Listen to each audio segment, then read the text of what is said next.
Hi, how's it going everybody? This is Craig Peters here from Soundiron, and I'm really excited to show you guys the newest evolution in our orchestral series, Hyperion Strings Elements. So for Hyperion Strings, we recorded a chamber-sized group of 8 violins, 6 violas, 5 cellos, and 4 basses, all recorded at Studio A and Fantasy Studios in Berkeley, California.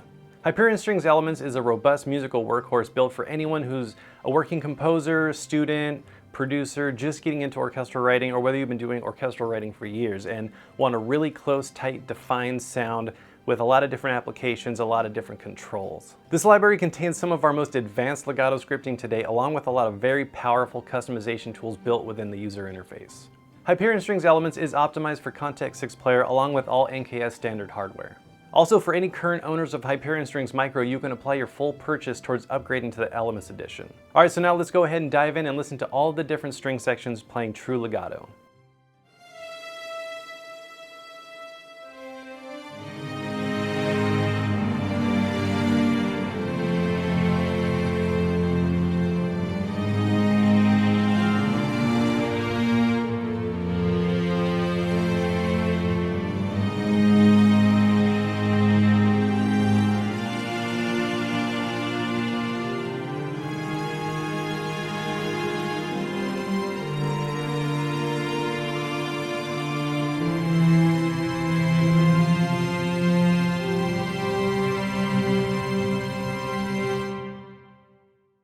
Alright, so one of the things that we added within Hyperion Strings Elements is the ability to enable a bow change. So if you're playing a string melody and on a certain note you want to trigger your own rebow, you can do that just like this. So if you play a note, and let's say this is the note that you want to rebow, you just hold down the sustain pedal, push the note, and then let go right away. Then you just keep going.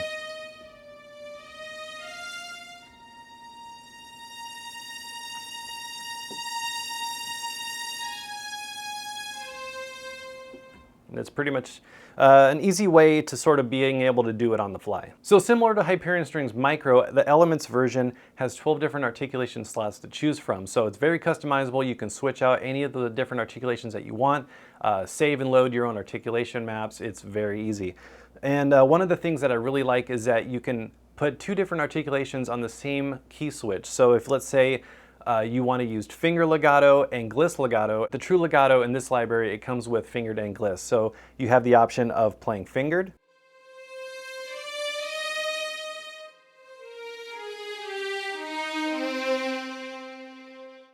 or you have the option of gliss.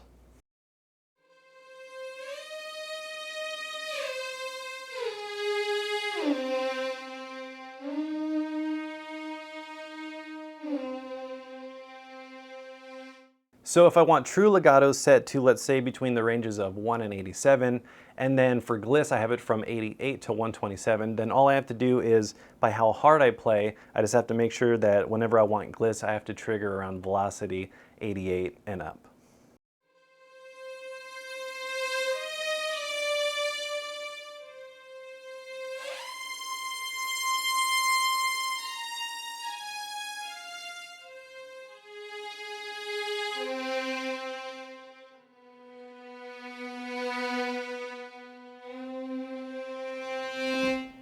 And that's it. So getting into some of the advanced legato features I was mentioning earlier, with auto response enabled, you can set it up to where it responds to how fast you play. So if you're playing really slow,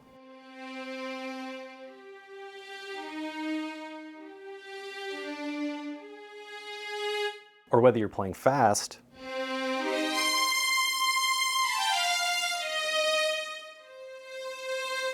it will just adapt to how fast you play. And what it does is it takes the response slider, which normally adjusts the speed of the legato, and it will position it by how fast you play. So it makes it really easy to program really lush melodic lines or really fast slurred runs. You also have the option of going between clean, vibrato, and blend. So if, let's say, you want just a very clean sound, no vibrato,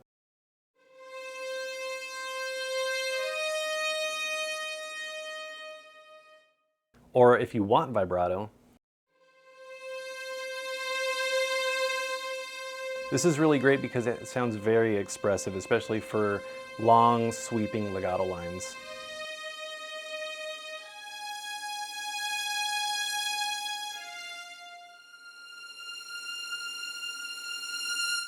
Or you have the option of blend, which goes between clean and vibrato. And you can map this to your mod wheel or any other controller. If let's say you have the complete control keyboard, you can map it to any of these different controls. So for this example, I have blend mapped to my mod wheel. So as I increase modulation, I'm going to be increasing vibrato.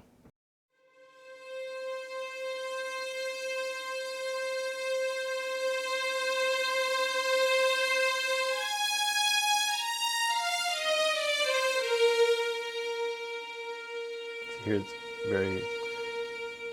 so right here it's very clean. And then you can slowly hear that vibrato coming in as I swell up, which is really nice. So within Hyperion Strings Elements, we've added a lot of different articulations that are super useful and really great for just fleshing out an entire orchestral piece. So we have some different sustain types, and for this I'm going to be using the Violas.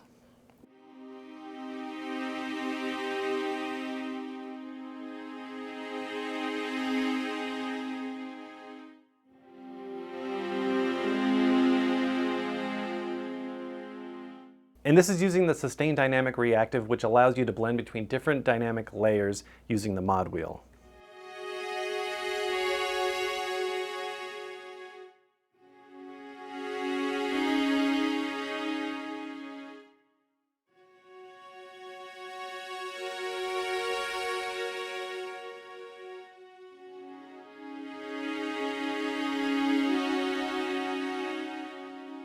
And all of these samples were recorded extremely dry. The reverb that you're hearing on here is a convolution reverb that is actually built within the space tab. So you can see if I turn this off. Now what's great about this is having a really tight and dry sound. You can blend it with other string libraries, use it as a sonic color if you want a little bit more definition or a little bit more low end. You have the ability to use it in any different types of scenarios or situations. So you have the convolution reverb that we provide in the library, or you can use your own as well. We've also included some tremolos, so you have some of these.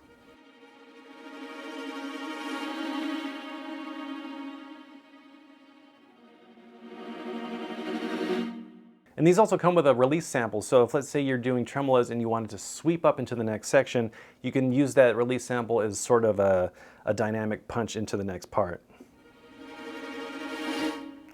And if let's say you don't want that, you have the ability to turn that down with just turning down the release volume. So then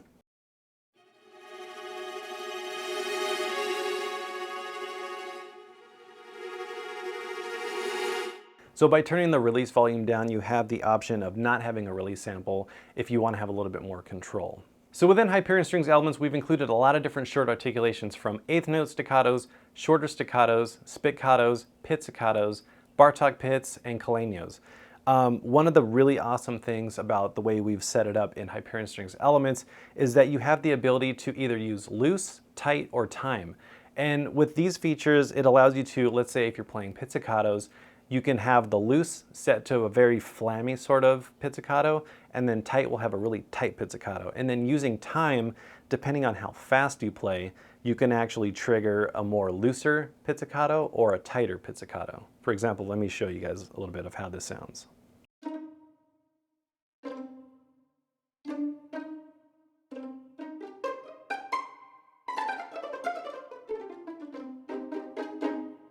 And this is really great because depending on how fast you play, you can get some realistic performances on the fly without having to do as much key switching. Now let's go ahead and check out some of the Bartok pits.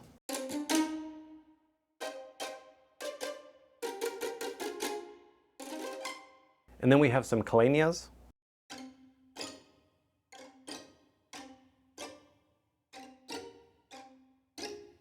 And then we have some staccato eighths. So if you want to hear the difference between these, so let's go ahead and set it to loose.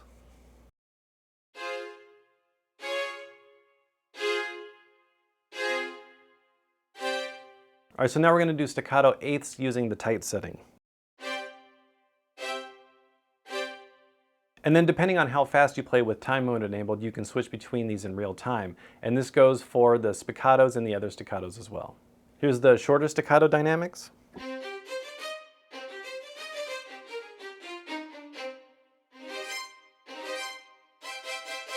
All right, so now let's go ahead and check out some of the spiccatos, and you have two different speeds to choose from. Here is the spiccatos on the loose setting,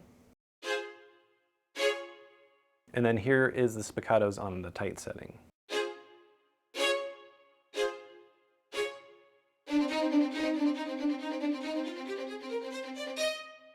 And then if you set it to time by how fast you play again, it will trigger the different speed of spiccatos.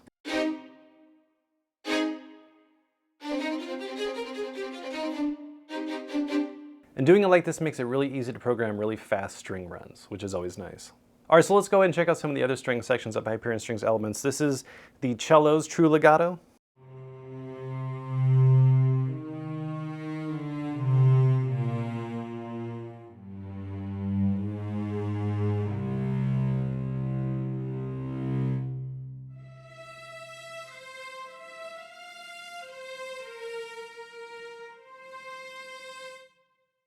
And then this is the True-Legato for the basses.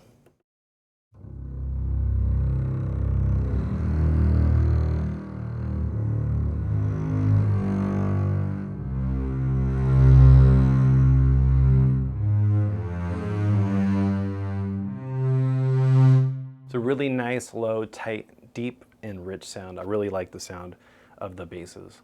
So one of the other things with Hyperion Strings Elements is that you can actually choose the individual dynamic layers. So if, let's say, you want tremolos and you want to use the P layer, you can do that. And then using the module, you can even swell up a little bit more to get a little bit more control out of it. All right, so let me go ahead and demonstrate that a little bit. So this is with the mod wheel all the way down. Slowly bringing it up.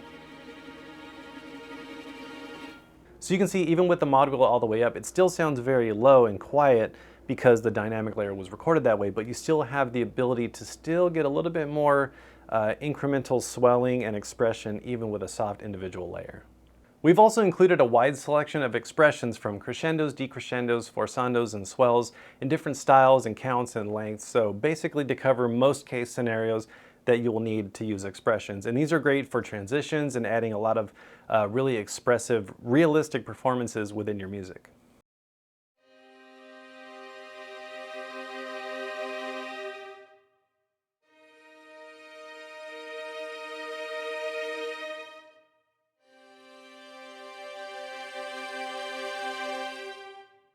And then we have some decrescendos. And when you have expressions selected, you have a different set of controls. So one of the things that's really cool is that if, let's say, you have the 4 counts enabled and you don't want it to go 4 counts, you can actually trigger a release sample before the 4 counts actually runs up. So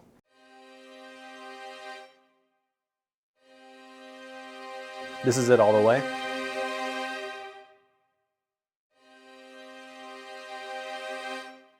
So you have even more control if, let's say, you don't want to use the entire 4 count of the crescendo or decrescendo. It's really nice.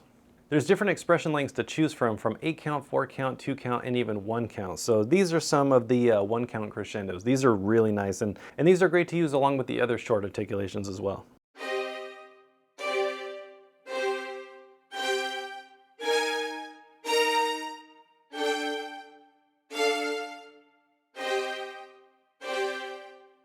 Digging in a little bit deeper to some of the stuff you can do with the expressions, you can also, using sync or variable, you can change the speed of these. So if, let's say, your DAW has a certain tempo and you want these to sync with it, you can use sync. And all you have to do is just enable sync mode, and then depending on your host DAW's tempo, it will adapt to that. Now, one of the things you have to be mindful of is if you have the variable cranked all the way up, you will get some artifacts because you're stretching the sample. So this is an example of how that sounds when you have variable enabled and all the way up.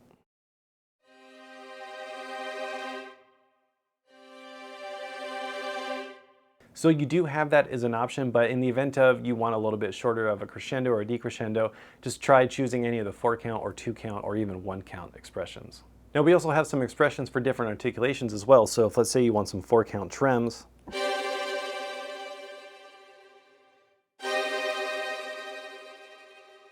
you have those as well.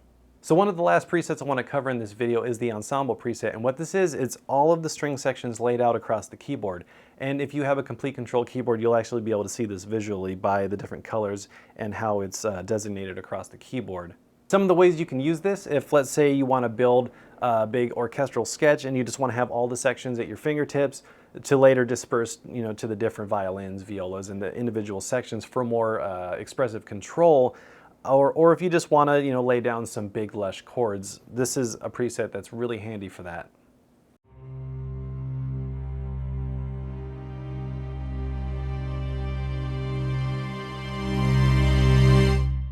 So digging into the Ensemble preset, you have the Ensemble mixer, and what this does, it allows you finer control over the different sections, if you want certain sections to overlap, or how you want to choose the pan or the volume. You can enable or disable sections. It's pretty much open to whatever you want to do.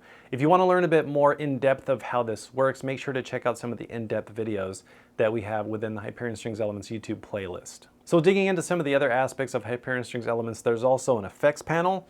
And within the effects panel, you have filter, compression, and EQ. There's also some different presets that we have built that we made. So these are some, different tonal colors and more sound design aspects.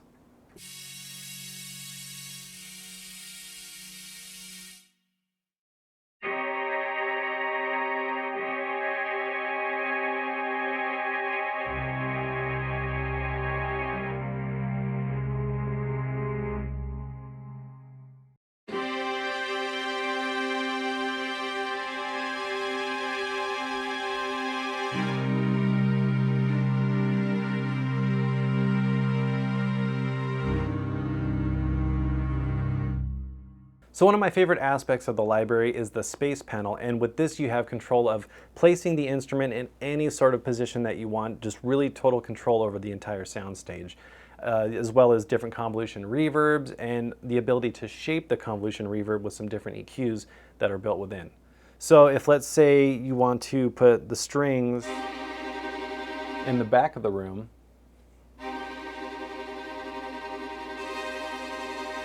or let's say you want to put them in the back left of the room, or if you want to have them just right up in your face.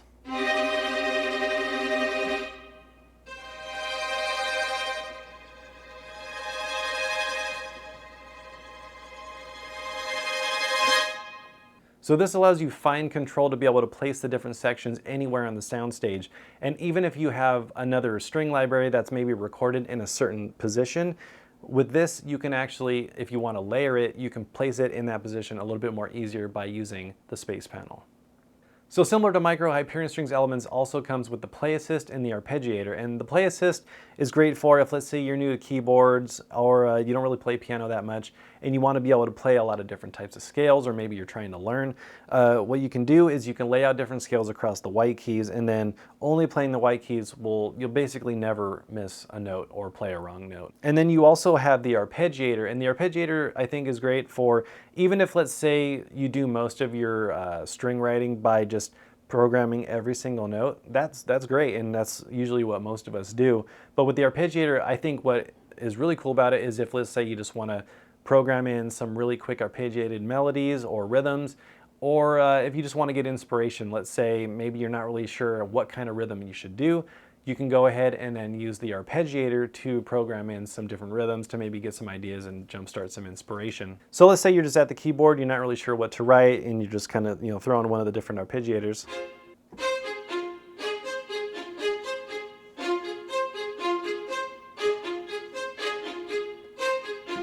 And then from there you can even play around with it some more. So let's say maybe you want to change the note value, say you want it to be quicker.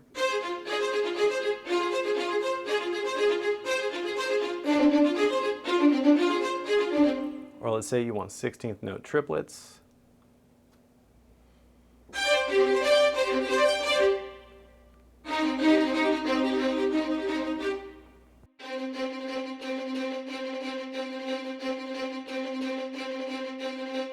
So something like that I would probably use as the starting point of a song and then maybe build some other instruments around it. So it's really meant as an inspirational writing tool. So if you want to use it, you do have the option. So I want to thank you so much for joining me through this overview of Hyperion Strings Elements. We've been working really hard on it and we hope you all enjoy it. And if you want to learn more in depth about how Hyperion Strings works, make sure to check out all the in-depth videos that come within the Hyperion Strings YouTube playlist. And if you want to learn more, make sure to go to soundiron.com. Thank you so much for watching and we'll see you next time.